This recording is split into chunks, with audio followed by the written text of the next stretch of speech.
So all those that are out in the hall should definitely come in. This is the future we're talking about, and it's happening now. That clip was from 2017. At that point, I was introducing blockchain to this community as a new technology. I am so pleased to have an expert panel who have companies that are running blockchain travel systems right now.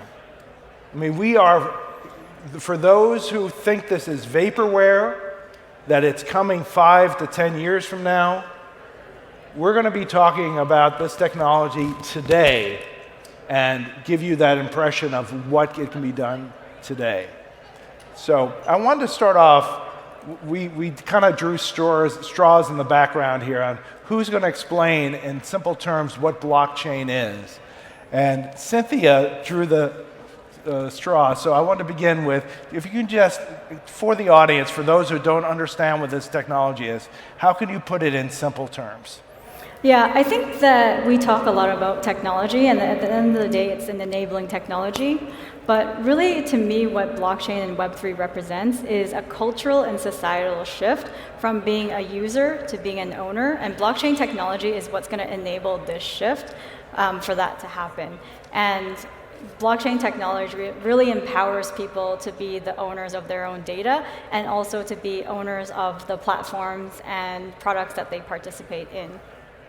Sounds good. Distributed ownership. So, do you think that blockchain has to be understood in order to actually use it? That's the question.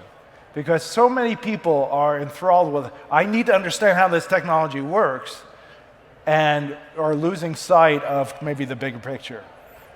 Yeah, I think that just like you have with any technology adoption curve, you have the early adopters, right? So these are us nerds out there who really geek out on the technology, who love to understand it on a very deep level. But true adoption is when you can use it and you don't need to understand because it's simple and easy to use. If you think about the internet, that's how everybody's using it today, and you don't understand the plumbing that goes behind it. Nobody understands packets or HTTP protocol. It doesn't matter because it's so easy to use that you just use it. And so that's the place that we need to get to for blockchain technology and Web3 to truly become mainstream. That's great, thank you. So let's go over to Brook. Can you just describe your company, how are you using blockchain, what your focus is? And then we'll have Nadim also respond, and then Cynthia. Yeah, so we focus on corporate travel, and just to put this in the it's happening now versus future context, we do 2,200 transactions a day. By the end of next year, we're set to triple that. So anywhere between $1 million to $2 million in sales a day. Today, now. So the way that we see the world is that in the future, there will be omni-channel corporate bookings. Travelers will be shopping and booking on Delta, but then booking on the OBT, shopping on the OBT, booking on Delta, changing on the kiosk, and then working with an agent who's not Delta, et cetera. And when you say that, then you start thinking about the GDS, the mid-office, the back office, the expense system, ERP, et cetera. And the question is in this new world where all these APIs are flying around on the offer, order, request level, where are you going to bring all of that data back? And for us, it's a very simple answer. It's a cryptographic audit log. It's a record of what happened that's cryptographically signed by the parties who are engaged in any of those transactions. And that's the single version of the truth that publishes out everything from the user's Google or Outlook calendar all the way down to expense and reporting. And then when you do that, you can look back at the spaghetti that you have and start to realize, like, oh, that piece of spaghetti can go out, this one can go out, and this one can go out. And I need these ones over here, but not over there. And that's how we... That's what we do, and we focus on large corporate buyers. So when you talk about the volume of transactions, those payment transactions, what types of transactions are you referring to? Yeah, so we kick in when there is actually a ticket. So we believe strongly that suppliers are pushing the POS and the shopping and the ordering out into the traveler's hands. We think that continuous pricing, the API link between, for example, Uber and Marriott Bonvoy, between Amazon and Avis, that stuff is going to just get more and more proliferated as suppliers acquire customers from other suppliers. But once there's a transaction, that's when it gets real. And it gets real from service, duty of care, reporting, traveler tracking, everything down to including settlement. And for us, one of the innovations of blockchain is actually to take the payment and settlement gesture and move those closely together. And actually, for example, in the case of Bitcoin, payment and settlement are one gesture. The market's not there now. And I'm not saying that people are going to buy tickets with Bitcoin. I don't think they ever will. But I do think that all payment innovation is about moving payment and settlement as closely as possible together and ultimately in being one gesture. Whatever flavor that has, I do think that will be in blockchain. Great. Nadim, can you tell us a little bit about Arise? And Sure.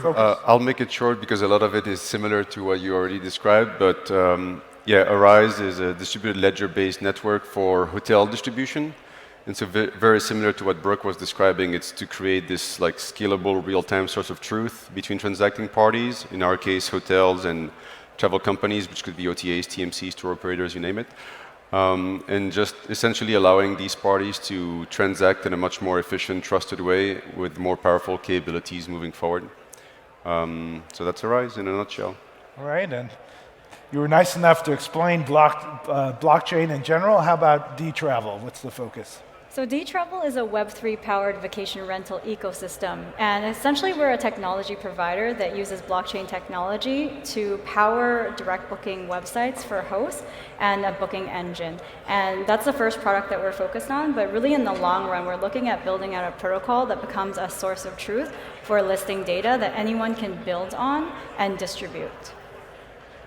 So if you are still confused, I would encourage you to watch the rest of that video that I did back in 2017, which goes through some of the use cases and the markets and kind of the basic thrust of blockchain so that you can understand. But I thought it was very interesting, Brook, when you were tying payment and transactions, because that's at the heart of what we're saying from a structural change. So right now, you book a hotel or a vacation rental, who controls the money and who gets paid when? So can maybe anyone talk a little bit about the cost savings potential just from the distribution side of the fence, and then we'll talk a little bit from the consumer side. So what's the comparative of going through your blockchain networks and cost? You don't have to be specific, but just kind of rough order of magnitude versus traditional systems. I'll throw out 4%. I'm sorry? I'll throw out 4%. 4%, okay. Yeah. 4% meaning what? Oh, I thought you were saying aggregate savings versus about 4% savings on each yeah. In terms of incumbent settlement processes, I would say 4. That's significant. 4% to the bottom line. Happy to unpack that for the haters. So I work for Walmart, and I've got a conference in Tampa. So I pick up Concur, get my ticket, credit card, get my expense report, fill out my expense report. Expense report might fail because the code that I had wasn't active.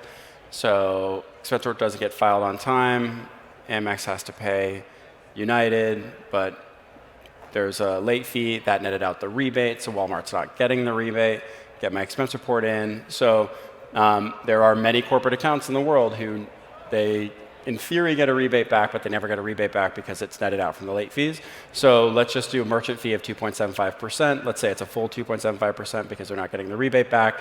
Let's add in all the reconciliation and the work that I did in order to fill out an expense report that creates a payable that goes to a credit card company so the credit card company can pay the airline. And if I were working for a professional services company and I'm actually billing that out to a client, then send the invoice out to the client and they paid me. But then if I canceled it because I can't go, then I have COVID, then I have unused ticket value in my profile that I can't use, and it doesn't belong to my employer. It actually belongs to my client because I work at a law firm.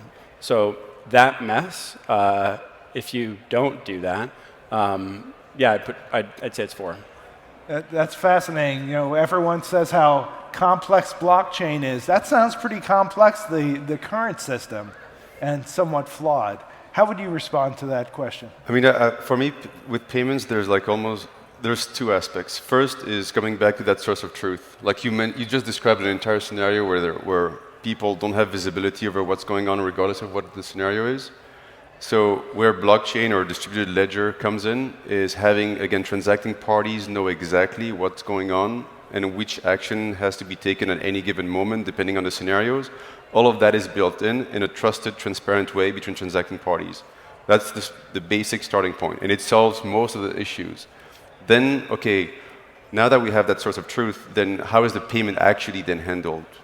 Right away, right now you could do it even with regular bank transfers or VCC or whatever, or you can take it up a notch if you get into like the stable coins. That's maybe another conversation to be had, but I do believe like stable coins will become very important, especially in B2B payments, because then you can save a lot on the credit card fees and a bunch of other stuff, but that's where I mean, going back to what I was saying, there's really like two steps. First, you solve the real-time source of truth, data quality, trust between the transacting parties, and then you figure out what's the best way of actually enabling that payment, which could be traditional ways and potentially, I think, stable coins in the future. You know, we could all use more transparency and more trust in the industry. And so those are important words, and I appreciate that perspective. So you're in the vacation rental space. What's the difference for the property manager working with you or working with one of the existing OTAs who focus on that? I think there's two ways to look at it. There's the transaction layer, which there's cost savings there, and then there's the operational layer. So on the transaction level, if you get a payout either from Stripe or say PayPal, you're probably paying somewhere between like 3 to 5%, depending on where you're located. When you get a payout in cryptocurrency, you pay, maybe 10 cents, regardless of the amount. And so you can imagine what a huge cost savings that is when you have hundreds of thousands or millions of dollars in revenue. And then from an operational perspective, because smart contracts are just code that automate actions based on specific parameters, now you don't need to have somebody go and send payments, to look at settlement, to have to look at bookkeeping, because all of that is automated via code. So you're basically reducing all of that overhead from manual intervention. So it becomes a really, really huge cost savings, and that's something that our hosts experience, and that gets passed on to the guests as well, where they're paying 18 to 20% on other platforms. But for us, if they pay with crypto, again, they're only paying maybe 10 cents for a payment, versus maybe 3% if they are going to pay with a credit card. So it's huge savings because we're basically automating all of the stuff that normally is done by people.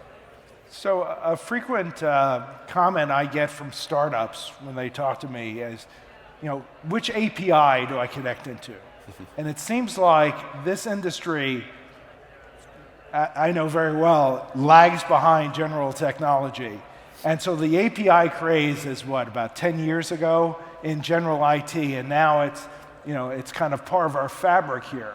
But when we talk about this solution and we talk about blockchain, would you say it's true that once you connect into the blockchain as a supplier, there's not additional connections that are needed? I mean, someone has to maintain that connection. But then you basically have access to anyone else on the chain dictated by the smart contract. Here's the rules of engagement. Here's the type of distributor or an OTA that I'm willing to work with, or the type of customer that I'm looking for. Comments on that? Is that an accurate description from your experience? Yeah, I think maybe a parallel to draw is when the internet first came around, the reason why the internet became so widespread was because you had protocols that everybody followed, right? And with blockchain, it's the same way. When you have a data source that then has a protocol for people to interact with it, it becomes a lot more scalable and quick and open for anyone to build with it versus you trying to incorporate 100 different APIs. And so it's just a different way of interacting with the data, where you have the data as the source of truth and then connections, versus right now what you have are multiple connections and all of these data silos. So I think it's just a very different way of interacting with that data. It's hard to have a single source of truth if there's multiple sources of truth. Yeah, exactly. Any other comments on that idea of connect once, then connect to anyone? I do think that's true when it comes to the value transfer or the commitment to fulfill travel. But I do think that one of the things that's going on in the market in general now is that suppliers are actually just starting to know what it feels like to own their customers. So I think if you look at an airline like Delta or even Emirates or especially Bonvoy, they're sort of quasi-building out lifestyle brands. And I think they've done very well in actually training customers to think that travel means opening up the Bonvoy app. And I don't think, it's like, you know, for those of us who are not the supplier, let Bonvoy do that. Let them do that. They're probably on a decade-long journey of stacking more and more stuff into Bonvoy. So if you're not the supplier and you're by definition a third party, I think the question is how do you support them in that journey? And I think they've got I think they're gonna skin their knees in some places. I think they're actually going to be very successful. And so for us, what that means is to say, you know, allow them to do that, but understand that they do live in an ecosystem, and there are things that happen because that trip needs to be attached in some way to a folio that includes air, and then somebody else over here actually needs to service that. So for us, that's where that kicks in. And I do agree with you that the chain is a source for you know, actual just data integrity and settlement. In terms of, you know, on-chain business logic and smart contracts, I think, you know, that's going to be a step-by-step process. I'm very excited about it. We will need some regulatory clarity. I know as somebody who spends a fair amount of my time dealing with GDPR in California, that adds time. Understood. So I wanted to talk about identity. So I did a morning session about a topic that seems to be over-talked about in this industry, which is personalization. Everyone has an idea for personalization. But this effort towards self-sovereign identity, which means that I own my data and that I have then the ability to release aspects of that based on, you know, ability to get a better offer. But there's also corporate identity, right? That I'm a corporation and therefore I have the value either as a corporate buyer in the sense of corporate travel or as a trading partner. I'm a wholesaler and therefore I'm identified as that wholesaler. So can we talk a little bit about identity? Anyone who feels comfortable, maybe Nadim? I mean, corporate identity is already happening now. Like, I'm not super familiar with how you guys operate, but I'm assuming each entity on your network has its own verified identity, which is the same with us. So this is already happening without even really the corporation buying into it or understanding, but it's just the nature of how blockchain works. And so I do believe that corporate identity is going to come first, because SSI from an individual perspective will happen, but I don't think it's going to be driven by travel. I have a feeling travel will tag along once it will have been massively adopted for whatever, if it's for healthcare or another use case. I doubt it's going to be travel driving this from an individual perspective, personal opinion, but corporate identity 100% because it's already happening. Any other comments about individual and corporate identity? On the individual side, you know, this is an area I'm really passionate about. And one of the projects that we're working on is called an NFT passport. And the idea is that you will use that as your identity to take with you and use that to personalize your experience, you know, on the topic of personalization. And this topic came up in our roundtable yesterday. People were very passionate about it. And one of the questions I always get is, you know, for me as a consumer, how is this beneficial? And if you think about checking into all these different hotels or vacation rentals or flights, etc., you have individual profiles saved across all of these channels. And like, yes, you own your own data, meaning that you have access to it and you're the one who inputs it, but it's really hard to take that data and they become siloed data as well. Imagine if you had some form of identity, some kind of verifiable credential that you could share with someone that talks about your preferences. So if you say, you know, I go to hotels, I'm a really eco-conscious traveler, I don't want my hotel room cleaned, I like soft pillows, I definitely want something with a gym. this starts to be used for all of these hospitality providers to really personalize that experience and make it feel like it's really custom, even though it's not really, right? Because it's already built into all the things that they already do anyway. But it becomes easy for the consumer to port that identity with them and only share what they want to share and keep back what they don't want to share. And then for the hospitality provider, they get data that, again, has a very similar data set across wherever they go. So it's a way of standardizing personalization in a way that doesn't exist today because it's so fragmented. So I think that there's a lot of benefits to both the hospitality providers, but also the travelers on this side. And unfortunately, as Nadim said, I think we are pretty far away from that because there's a lot of resistance and we're dealing with a lot of legacy infrastructure that we have to solve for first. Legacy infrastructure is the name of the game in this industry, isn't it? I mean, I think just to make this very real for myself, I have had an enormous amount of on-chain transactions. And when 2020 and 2021 was going just bonkers with crypto markets, I was doing a lot of transactions, and then I paid taxes for those. And I pay taxes by taking my wallet addresses and putting them into an application called CoinTracker, and CoinTracker just takes the data on chain and says this is what you owe the IRS.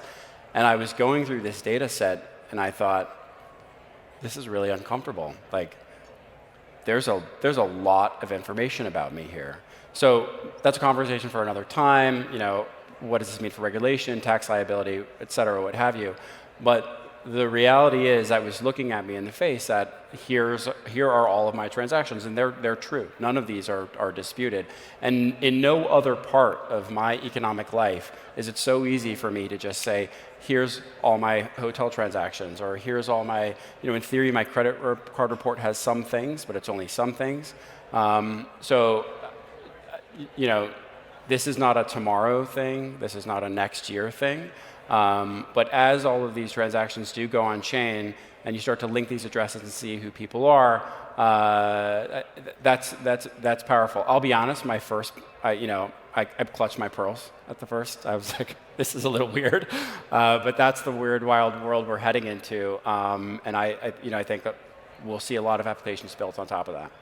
So during this session, we've talked a lot about different aspects of how blockchain is today transforming things. Payment, transparency, single source of truth, identity. All these things are happening. The most important thing to remember, this is not a travel industry thing. The internet was not a travel industry thing. When Philip started this conference, there was no transactions on the internet. And I was there, I remember. If you think this is all pie in the sky, you should talk to each of these panelists and understand exactly how they're doing this in the real world. So I'll give everyone just a few moments to kind of tag on to that. What would be the message you'd like to send in just a couple of words, beginning with... maybe start with Brook. Oh, well, I got to formulate my answer. Well, you started, so okay, we'll have Brook start the end here.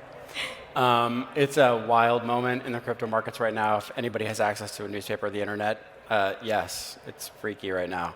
But the spaghetti soup that we live in now is more complex than the single version of the truth that we're working on. Yeah, and to add to that, like, you don't have to be scared. Don't be scared to actually be interested in trying it, because our job and people working on blockchain initiatives is to actually make it easy. You don't need to understand how everything works under the hood to get started. It could be a step-by-step approach. So yeah, don't feel, be curious, and actually don't be afraid of trying it out. Yeah. And Cynthia, you get the last word. Yay. So I think, as Norm says, this is something that's happening today, right now. It's not necessarily something happening 10 years from now. It's definitely going to evolve. But just like the internet, just like the mobile era, if you don't start to learn now, you're going to get left behind. And that's why we're all here talking about this, because it's so important. And we're here to be the bridge for you to understand and make that jump, because there's a lot of technology changes that are going to change your business. And so you can either disrupt yourselves or be disrupted. Great. Thank you. Thank you, panelists.